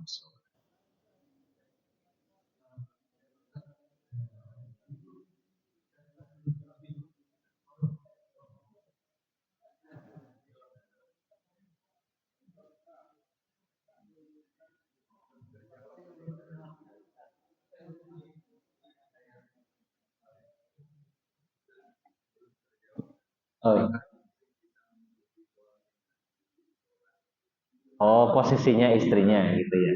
Posisi. Ya. Oh iya, tadi pertanyaannya posisi istri ya. Kalau imam ya posisinya duduk, maka makmum ikut duduk. Ya. Sebenarnya kalau itu ada pilihan lain, dalam arti di situ ada beberapa laki-laki, maka yang mampu berdiri harus jadi imam. Gitu. Tapi karena antara suami dan istri, yang pastinya jadi imam adalah suami, maka sunnahnya adalah makmum itu mengikuti imam. Kalau imamnya duduk, maka duduk. Sebagaimana Rasulullah pernah, ya, ketika itu sebenarnya Abu Bakar yang menjadi imam, kemudian Rasulullah itu datang, sebenarnya dalam kondisi sakit. Nah, kemudian Abu Bakar ya berisyarat agar Rasulullah jadi imam, walaupun Rasulullah sebenarnya memerintahkan Abu Bakar sebagai jadi imam. Maka Rasulullah menjadi imam ya, di depan dalam kondisi duduk dan memberi isyarat kepada para sahabat untuk duduk. Jadi intinya kalau imamnya memang duduk, maka makmumnya ikut duduk. Nah, kecuali kalau ada pilihan lain, beberapa orang diupayakan yang jadi imam adalah yang posisi normal. Tapi kalau cuma satu karena suami istri, berarti istrinya ikut duduk juga seperti imamnya. Gitu, Pak Ge. Ya.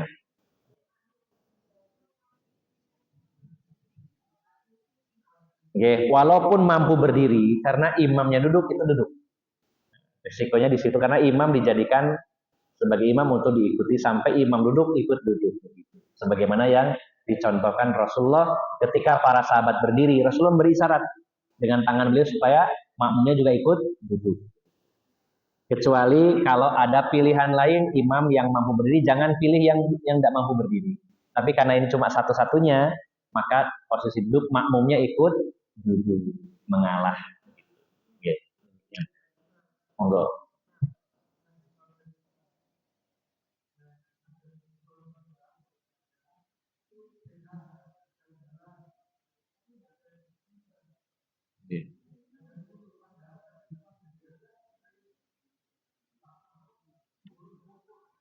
Hmm.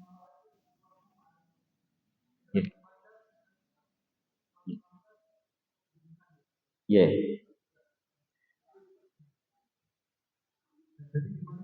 Yeah.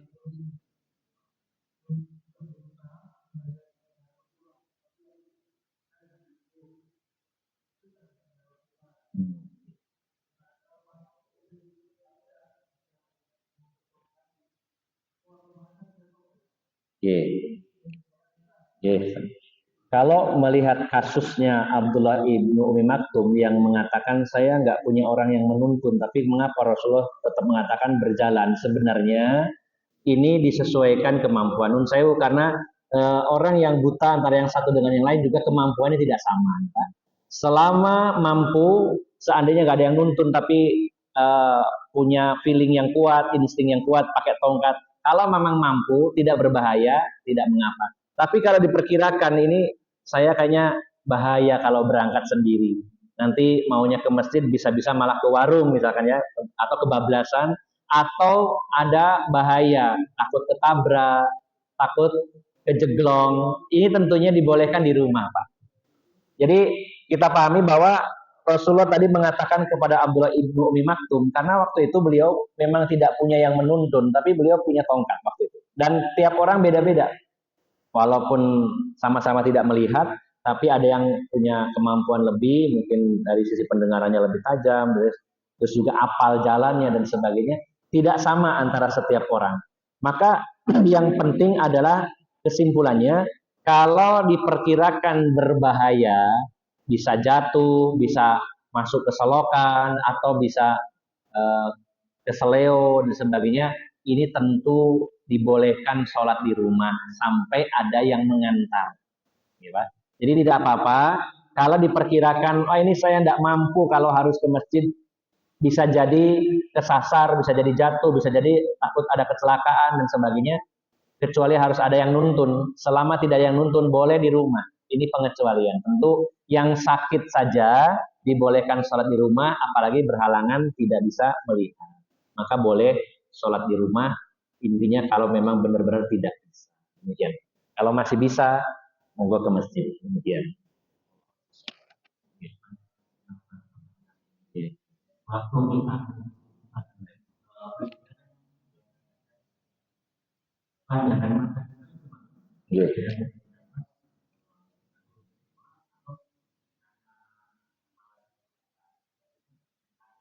Betul. Ya.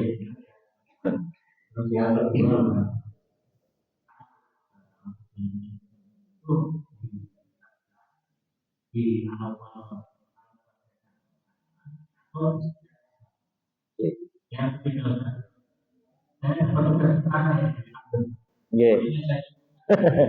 Nggih, monggo, Pak. Kemudian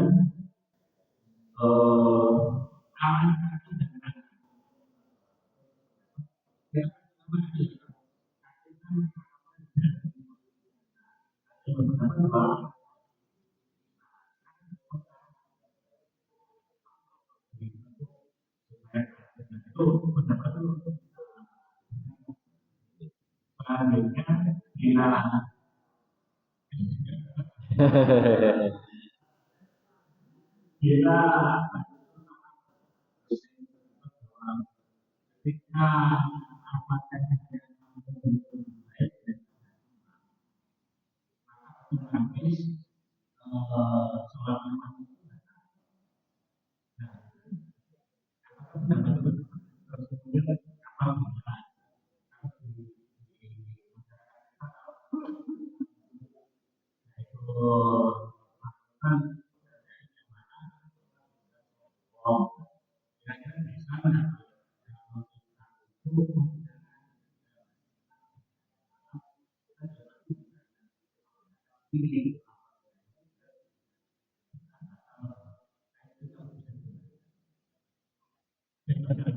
empat ya, empat pertanyaan ya, mewakili 4 orang. Yang pertama, pandangan saat ruku. Pandangan saat ruku. Pandangan kita saat sholat itu kalau dikelompokkan menjadi 3, Pak ya. Yang pertama, secara umum kita melihat tempat sujud. Ini secara umum ya. Pada saat berdiri, pada saat duduk di antara dua sujud, itu melihatnya ke arah tempat sujud. Sedangkan ketika tahiyat dan kita mengangkat dari telunjuk, maka arah pandangan mata kita bergeser melihat telunjuk kita. Sedangkan waktu ruku, maka pendapat yang lebih kuat adalah karena diharuskan kepala ini rata ya, dengan punggung, ya, maka yang dilihat adalah di antara 2 kaki kita, melihat kepada di antara 2 kaki kita. Karena saat ruku, kalau kita harus melihat tempat sujud, pilihannya cuma ngangkat atau mendeli, susah gitu. Jadi pandangan mata secara umum adalah ke tempat sujud, kecuali saat nunjuk tahiyat itu dilihat arahnya ke telunjuk kita. Sama pengecualiannya ada ketika ruku, melihat di antara 2 kaki. Ini tidak langsung melihat ke tempat sujud karena sulitnya posisi. Ketika harus memaksakan diri melihat ke tempat sujud, kemungkinannya harus dana, dan ini dilarang oleh Rasulullah. Yang kedua, kalau disuruh mendeli agak sulit ya, karena maksimal itu Pak, mendeli ke atasnya itu maksimal. Maka para ulama menyarankan melihatnya adalah ke arah 2 kaki kita. Awalnya kita lihat ke tempat sujud, ngikutin. Jadi begitu ruku, maka otomatis bergeser pandangan mata ke arah di antara 2 kaki kita. Ini yang pertama, tentang arah pandangan mata. Yang kedua tentang ta'awudz, yaitu kalimat a'udzubillahi minasyaitonirrajim. Yang pertama, ini hukumnya sunnah. Artinya kalau tidak ta'awudz tidak mengapa. Kalau kita mengkaji kitab diantaranya kitab Al-Wajiz min Fiqh Sunnah wal Kitabil Aziz, ada ada syarat sholat, ada rukun sholat, wajibnya sholat dan sunnahnya sholat. Maka ta'awudz termasuk sunnah pertama. Kalau memang sunnah dan ingin mengamalkan, maka diusahakan setiap rokaat membaca ta'awudz. Ini yang paling kuat pendapat itu. Ya. Sebagian ulama membolehkan hanya yang pertama karena ta'awudz ini sebelum bacaan. Jadi sebelum bacaan Al-Fatihah, nah yang Al-Fatihah lainnya diwakili dengan yang pertama karena sunnahnya adalah sebelum bacaan. Tapi lebih amannya adalah setiap mau membaca Al-Fatihah, baca juga ta'awudz. Oke, jelas Bang ya. Jadi sebelum bismillah ta'awudz. Di rakaat kedua juga ta'awudz, rakaat ketiga ta'awudz, rakaat keempat juga ta'awudz. Boleh. Ini tentang ta'awudz. Kemudian yang ketiga tentang kaki, posisi kaki ya. Sebenarnya jari kaki itu memang diharuskan menghadap ke kiblat. Tapi bukan berarti harus memaksakan diri ya, senyamannya. Karena posisi yang yang paling dipastikan menghadap kiblat adalah posisi tubuh. Posisi tubuh. Adapun kaki, kemudian wajah itu mengikuti tubuh. Kalau kondisi normal ya orang menghadap kiblat dan nggak mungkin kepalanya kecuali kalau ada kelainan tulang ya, Allahu Akbar. Kalau secara ideal ketika tubuh menghadap arah kiblat, maka otomatis wajah dan kaki juga menghadap kiblat dan tidak perlu memaksa diri. Ini agak jeber gini ya. Ini tetap dihukumi karena yang diharuskan adalah tubuhnya. Adapun kepala, kaki ngikuti tubuh. Kecuali kalau memang sholatnya berjamaah sebagai makmum diupayakan kalau bisa memang nempel antara telapak pinggiran kaki dengan saudara sebelahnya. Dan juga termasuk lutut juga nempel, pundak juga nempel selama tidak saling berdesakan, hanya nempel saja. Nah biasanya kalau nempel itu tidak mungkin jeber karena menyesuaikan kayak gini. Tapi poinnya adalah tidak harus, ya tidak ada keterangan mengkhususkan kaki harus menghadap kiblat. Yang ada adalah pada saat duduk di antara dua sujud dan saat sujud memang jari-jarinya harus mengarah ke kiblat, jangan diangkat. Adapun saat berdiri yang paling pokok adalah badannya yang hadap ke kiblat sehingga bagian anggota tubuh lainnya menyesuaikan. Wajah mengikuti, kaki mengikuti. Tidak harus selalu lurus mengikuti ini ya. Karena setiap orang bentuk kakinya tidak selalu sama lurus, ada yang jeber, ada yang parah juga. Nah, kalau dipaksakan ini akan memberatkan. Yang penting badannya adalah yang menghadap ke arah kiblat. Yang terakhir masalah Al-Fatihah.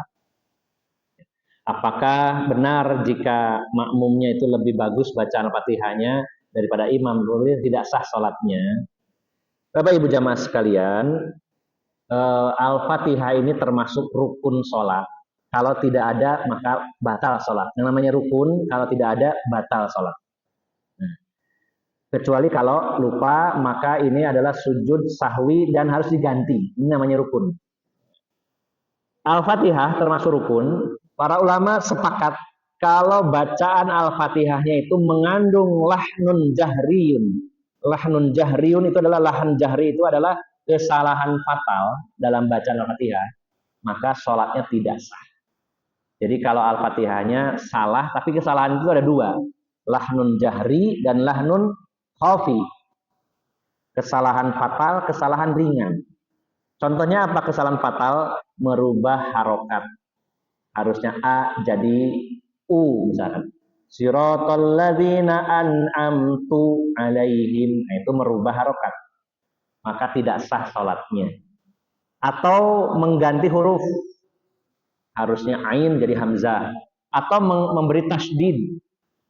Nah, ini adalah kesalahan-kesalahan yang fatal. Atau panjang dipendekkan, pendek dipanjangkan. Ini termasuk fatal. Adapun kalau kesalahan yang ringan, lahnun khafi, seperti bacaan orang itu harusnya I tapi cenderung ke E. Al-sabilih. Ada yang baca al-sabilih. Nggak tahu karena logatnya Madura atau Sunda atau apa. Lih jadi lih. Nah, ini adalah kesalahan yang ringan. Sebagian ulama menyatakan tidak membatalkan sholat. Sebagian adalah mengatakan tidak sah. Nah, Tapi poinnya adalah kalau Al-Fatihahnya itu salah dan kesalahannya fatal, maka tidak sah sholatnya. Maka yang harus jadi imam adalah kriterianya aqra'uhum, yang paling bagus bacaannya. Bukan yang paling tua, bukan yang paling lainnya, tapi yang paling bagus bacaannya.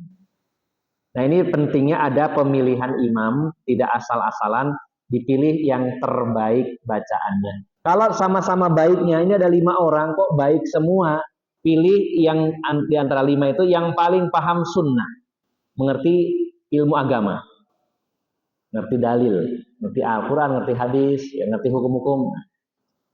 Yang ketiga, ternyata ini bacaannya bagus semua, ilmunya mirip-mirip, pilih yang paling tua. Jangan ditempatkan kebalik, yang penting paling tua. Nah, jadi bacaan Al-Fatihah kalau ada kesalahan fatal tidak sah. Nah, maka pilihlah imam yang bacaannya bagus. Adapun kalau makmum lebih baik bacaannya daripada imam, maka tidak menyebabkan sholat makmum tidak sah. Ya, sebagaimana ketika imam batal, maka makmum tetap sholat. Jadi setelah diupayakan, kalau bisa imam yang terbaik bacaannya, tapi tidak menutup kemungkinan kita mungkin sedang safar, bepergian ya. Kemudian di rest area imamnya bacaannya tidak karu-karuan. Apakah tetap sah sholat makmum? Tetap sah. Yang batal imamnya tidak sah. Sedangkan makmum tetap sah. Karena memang kalau di perjalanan kita tidak bisa milih. Bahkan sebenarnya tidak hanya di perjalanan, di beberapa masjid juga masih ada keyakinan bahwa yang jadi imam pokoknya yang paling tua, padahal bacaannya belepotan dibandingkan yang muda. Kesimpulan, Al-Fatihah adalah rukun sholat. Kalau ada kesalahan yang fatal, tidak sah sholatnya. Maka kita harus belajar membaca Al-Fatihah yang benar. Adapun kalau yang tidak benar bacaannya itu adalah imam, tidak mempengaruhi sah tidaknya sholat makmum. Tetap sah sholat makmumnya diterima oleh Allah Subhanahu wa Ta'ala. Ya, tapi diupayakan diganti kalau bisa diganti. Ini kembalikan kepada pihak takmir, terutama ketua takmir yang ya dengan kebijakannya memilih imam untuk masjidnya, dipilih yang terbaik bacaannya. Sekali-sekali boleh ya, mungkin sudah di sini ya dilakukan, mendatangkan ustadz yang mahir bacaan Al-Qur'annya, seperti Ustadz Muhalimin, guru saya. Beliau adalah ahli di bidang Quran, terutama di bacaan juga. Bisa minta tolong kepada beliau, misalkan ada kandidat di masjid ini 5 orang, setor bacaan Al-Fatihah mana yang paling bagus, itu yang layak jadi imam. Atau memang takmir punya kebijakan memilih, bahkan mungkin ada yang sampai menempatkan orang ya, menggaji orang yang khusus jadi imam dan bacaannya sudah teruji bagus. Ini yang perlu dilakukan. Kalau memang tidak menempatkan orang, dipilih dari yang ada di masjid ini yang paling bagus bacaannya, dan supaya adil bisa mendatangkan juri. Jadi ada semacam audisi imam Masjid Baitul Salam. Demikian Pak. Jadi tetap sah sholatnya. Yang tidak sah adalah imamnya itu sendiri. Demikian. Wallahu a'lam.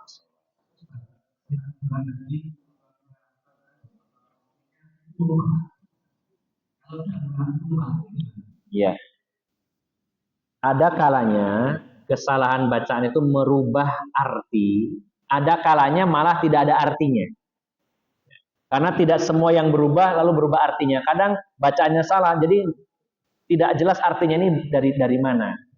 Tidak selalu perubahan huruf menyebabkan berubah arti. Bisa jadi berubahnya huruf menyebabkan justru tidak ada artinya. Ini dalam bahasa Arab tidak ada. Misalkan hamzah dengan ain itu perbedaannya kadang jauh. Contoh kita dalam bahasa keseharian yang mudah, contohnya ada ta'jil sama takjil, pakai ain sama pakai hamzah. Nah, yang betul yang mana Pak? Kalau kita berbuka harus ta'jil atau takjil?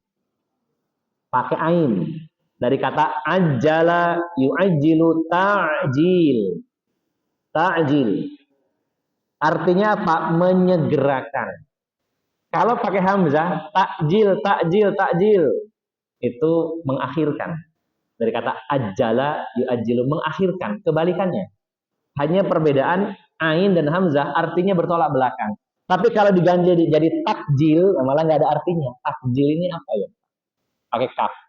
Nah, kecuali kalau itu sudah masuk ke dalam bahasa Indonesia dan tidak digunakan dalam masalah sholat ya, di dalam bahasa keseharian, yang tadinya bahasa Arab masuk dalam bahasa Indonesia memang jadi berubah, tidak masalah. Contohnya misalkan dalam bahasa Arab aslinya dakwah, dakwah pakai ain, bukan dakwah pakai hamzah. Nah di Indonesia jadi dakwah. Kalau kita lihat di KBBI, Kamus Besar Bahasa Indonesia, dakwah ini sudah bagian dari bahasa Indonesia, pakai K, dakwah.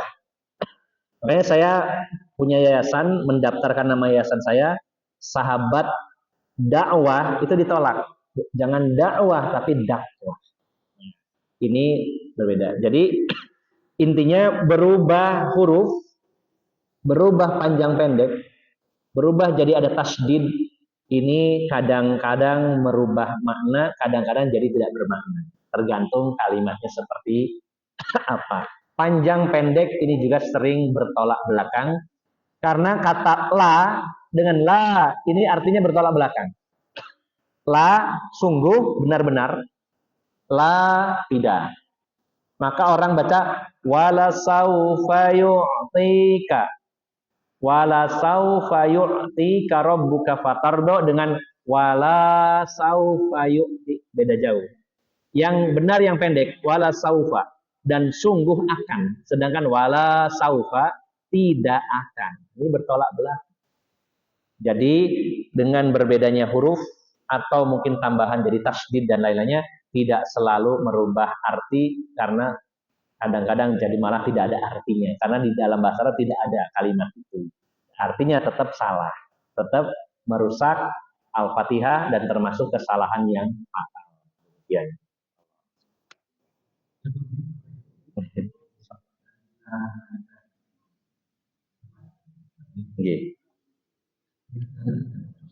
Okay. Kita akhiri dengan sejenak berdoa kepada Allah Subhanahu wa taala. Bismillahirrahmanirrahim. Allahumma shalli wa sallim wa barik ala nabiyyina Muhammadin walhamdulillahirabbil alamin. Rabbana zalamna anfusana wa illam taghfir lana wa tarhamna lanakunanna minal khasirin. Rabbana ighfir lana dzunubana wa liwalidayna warhamhuma kama rabbayana shighara. Rabbana ighfir lana wa li ikhwanina alladzina sabaquna bil iman wa la taj'al fi qulubina ghillan lil ladzina amanu rabbana innaka ra'ufur rahim. Rabbana hab lana min azwajina wa dzurriyyatina qurrata a'yun waj'alna lil muttaqina imama. Rabbana la tuzigh qulubana ba'da idh hadaitana wa hab lana min ladunka rahmah innaka antal wahhab. Allahumma ya muqallibal qulub wal absar tsabbit qulubana ala dinik. Allahumma anta rabbuna farzuqnal istiqamah. Ya hayyu ya qayyum bi rahmatika nastaghits. Ya hayyu ya qayyum bi rahmatika nastaghits. Ya hayyu ya qayyum bi rahmatika nastaghits. Allahumma a'inna ala zikrika wa syukrika wa husni ibadatika. Allahumma inna nas'alukal huda wa tuqa wal afafa wal ghina. Allahumma inna nas'aluka ilman nafi'a wa rizqan thayyiba wa amalan mutaqabbala. Rabbana atmim lana nurana wa sabbit aqdamana wansurna 'alal qaumil kafirin. Rabbana atina fid dunya hasanah wa fil akhirati hasanah wa qina azabannar. Subhana rabbika rabbil izzati amma yasifun wa salamun 'alal mursalin walhamdulillahi rabbil alamin. Wassalamualaikum warahmatullahi wabarakatuh.